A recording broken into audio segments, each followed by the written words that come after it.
Nom inconnu. Prénom Jaconari. Date de naissance 10 mai 1800. Indéterminé. Espèce génir humain. Origine indéterminée. Description physique actuelle. De couleur noire, grise et blanche. Son nez est sous forme de losange allongé, courbé tel un bec d'une texture cristalline. Des ailes avec lesquelles il peut planer. Sa peau est couverte d'un poil lisse et doux. Ses mains sont grandes, et ont des grandes griffes noires. Ses pieds ont 3 griffes semblables à des serres d'oiseaux. Tenue vestimentaire. Il porte un pantalon en tissu et un pull.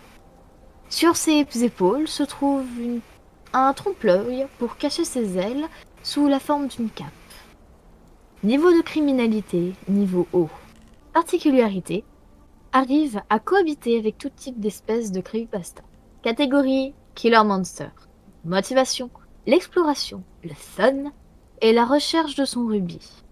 Victime privilégiée.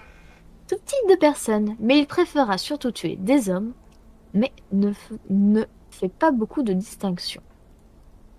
Mode opératoire, il tue tout type de personnes qu'il croise. Il voudra néanmoins s'amuser avec sa victime, lui proposant de jouer à des jeux dangereux ou de le défier dans des défis impossibles. Il tue très rarement les enfants et préfère les ados et les adultes. Mais respecte les femmes. Ça, c'est très important, faut bien que vous le notiez. J'ai mis aussi l'orientation sexuelle, au cas où s'il y en a qui veulent faire des fanfics horribles, il est hétéro, voilà. Ça, Voilà. c'est dit. Brevet déposé, hétéro, voilà, c'est posé sur la table. Arme. Ses griffes, ses serres, mais il utilisera ce qu'il peut trouver. Un bâton en bois d'érable. Et un bâton en bois d'érable. Il y a une virgule entre les deux. Donc il peut utiliser ce qu'il trouve, mais avec lui, il a un bâton en bois d'érable. Famille, inconnu. Amis, aucun. Ennemi, les Creepy Hunters, bien entendu, et son père.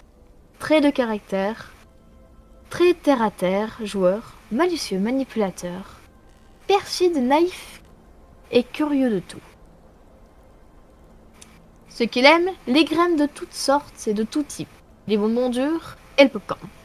Oui, c'est un piaf, il aime les graines. Vous lui donnez un sac de graines, il va vous laisser tranquille. Voilà, c'est ça. C'est en mode, c'est limite un pigeon, genre en fait tu lâches des graines au sol, il va faire des graines. Et après toi tu peux te barrer. C'est pour ça qu'il n'est pas de niveau extrême, il est de niveau haut. Mais comme tu peux facilement t'en échapper, c'est que t'as des graines sur toi, donc qui se balade avec des graines sur toi? Sur soi. Personne. Mais si t'as des graines sur toi, tu peux faire le pigeon et te barrer en courant. Du coup, ceux qu'il déteste, les Creepy Hunters, son père, les personnes qui trahissent et les amis infidèles. Alors pour ceux, est-ce que vous savez ce que c'est un Creepy Hunter déjà? Non. Un Alors, chasseur Hunter, effrayant. chasseur, creepy. Chasseur effrayant. Monstre, c'est ça? Du coup, c'est plutôt les chasseurs de creepypasta. Dans les domaines du creepypasta fandom, les chasseurs de creepypasta sont très connus. Et j'ai même fait en sorte qu'ils soient... Alors, dans ma version d'histoire que j'ai créée, pour moi, les creepy hunters sont embauchés par l'agence SCP pour capturer des creepypasta et leur donner ensuite. C'est un peu eux qui font la sale besogne. Et à côté, le SCP, ils récupèrent les créatures. C'est comme ça qu'ils récupèrent en plus de leurs squads habituels. Mais quand c'est des creepypasta trop chiantes, ils demandent aux creepy hunters de le faire. Ils tuent celles dont ils s'en bat les steaks et récupèrent celles qu'ils se gardent. C'est pour ça que dans ma version, Slenderman fait partie des SCP et c'est canon.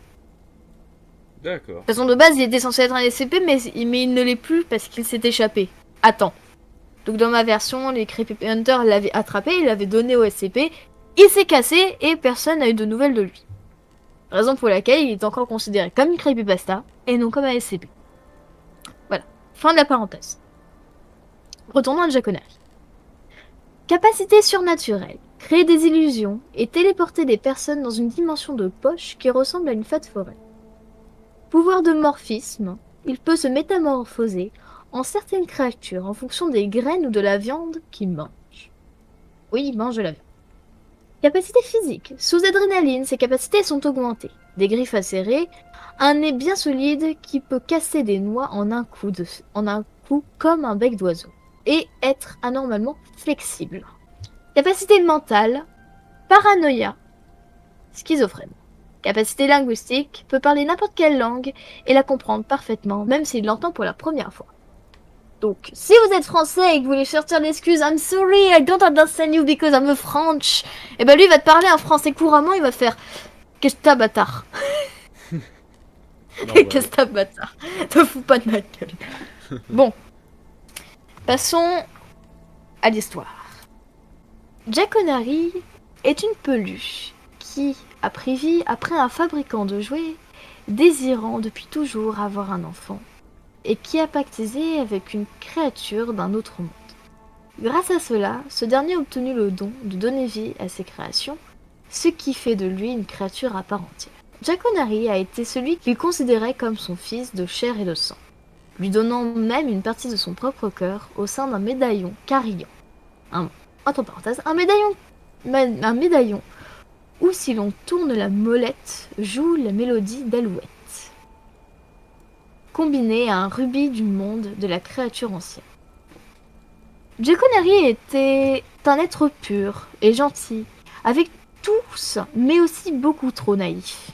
Dû à son caractère, son père ne jugeait pas nécessaire de lui apprendre les notions de bien et de mal, la pensant acquise. Un jour, alors que son père le laissa aller en ville sous une forme plus ou moins humaine, il croisa une petite fille du nom de Nancy, qui semblait pleurer face à des personnes qui lui faisaient du mal au vu de sa pauvreté.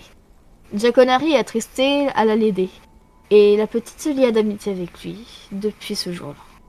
Elle lui fit connaître son grand frère, James, avec qui lui aussi Jack O'Nary s'est lié d'amitié. Mais Jack O'Nary se rendit vite compte que les pauvres enfants n'avaient jamais eu de jouets. Alors il décida de se donner lui-même. Son père était formellement contre, mais le petit n'en faisait qu'à sa tête. Et le père accepta sous une condition. S'il t'abandonne, t'oublie, ou te mette au placard, je reviendrai te chercher. Jack O'Nary coula des jours heureux. Mais notre héros, ne connaissant que les créations de son père, il ne savait pas la notion de bien et de mal, ni la fragilité des êtres vivants extérieurs. Un jour, en jouant avec sa sœur, il la blessa avec ses griffes. Quand la mère accourut le chasser, car elle le prenait pour un oiseau, Jack prit peur et l'attaqua en retour, lui crevant les 2 yeux, et la regardant tomber dans un précipice. Mais Nancy n'avait rien vu. James, lui, avait tout vu. Il semblait sourire de la situation. Il a donc préféré garder le secret.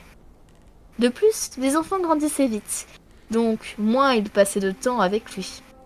Et quand la guerre éclata, Nancy voulait faire comprendre à Jack que c'était grave. Alors que lui, naïf, le prit comme un jeu. Cela énerva Nancy et ils se bagarrèrent. Mais suite à un faux mouvement, elle tomba dans les escaliers. James avait encore une fois tout vu. Mais dit un mensonge pour faire comprendre à Jack O'Nary qu'il ne l'avait pas tué. Et dit juste qu'elle dort parce qu'elle a trop joué, elle reviendra quand elle voudra plus.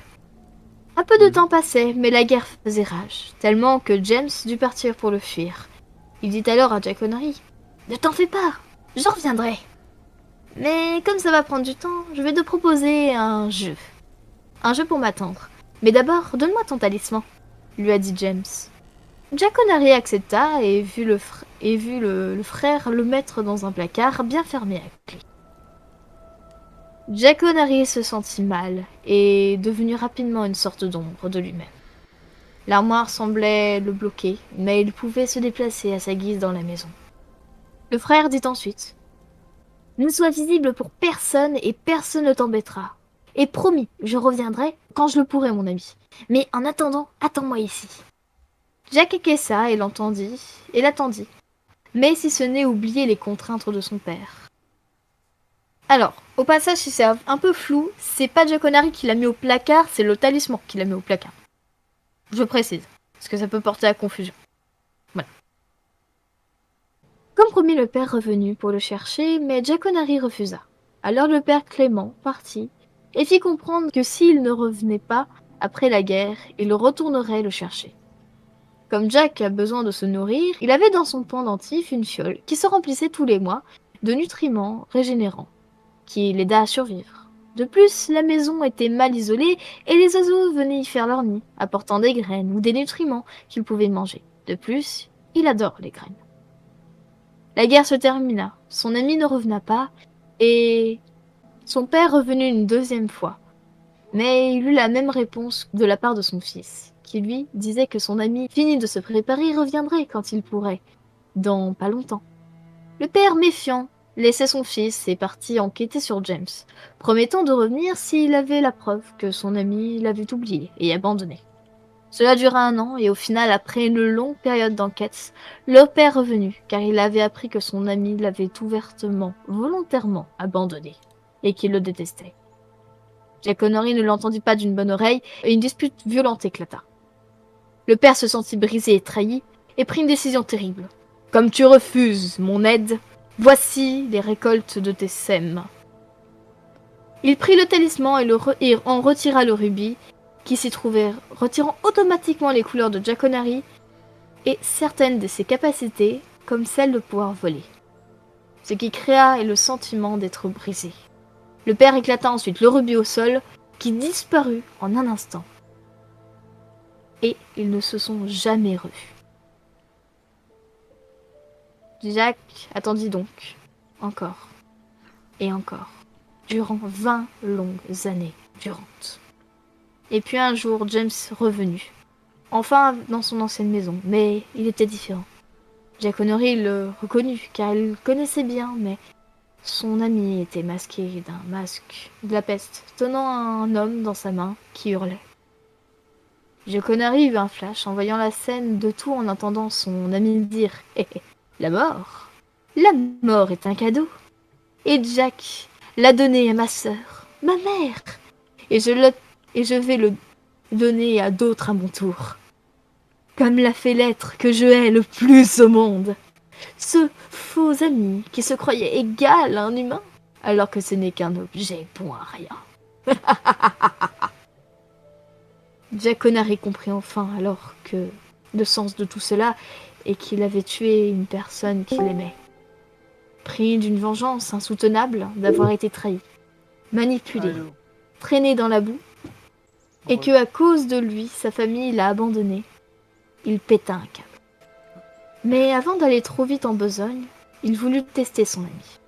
Alors il fit en sorte que son pendentif joue la musique d'Alouette, cette fameuse musique qui leur rappelait tant de souvenirs. De cette manière, il pouvait l'attirer et voir sa réaction. Ce qui fonctionna. Quand son vieil ami vit le pendentif, il le prit, il le posa sur la table et commença à le casser avec un marteau. Ce qui rendait la musique de plus en plus horrible, due aux notes déformées. Jack Connery vit rouge et se rendit visible face à son ami et se jeta sur lui, redonnant la mélodie de manière glauque. Et comme la chanson, il s'amusait donc à le déplumer. D'abord de ses yeux, puis de ses vêtements, de ses poils et puis de sa peau. Comme il voulait le voir souffrir, il l'alimentait avec la fiole de survie qu'il avait pour en profiter, prenant goût peu à peu au meurtre et à la torture. Quand il eut fini, il partit et alla chercher son rubis. Mais comme sa folie était grande, il attaquait quiconque lui croisait. Mais il avait une folie semblable. Mais si vous aviez une folie semblable à la sienne, il vous verrait comme un allié ou un ami. Aujourd'hui, il cherche encore son rubis perdu. Et après tout ce temps, il n'a toujours pas revu son père, ni sa famille, qui aujourd'hui sont bel et bien oubliés.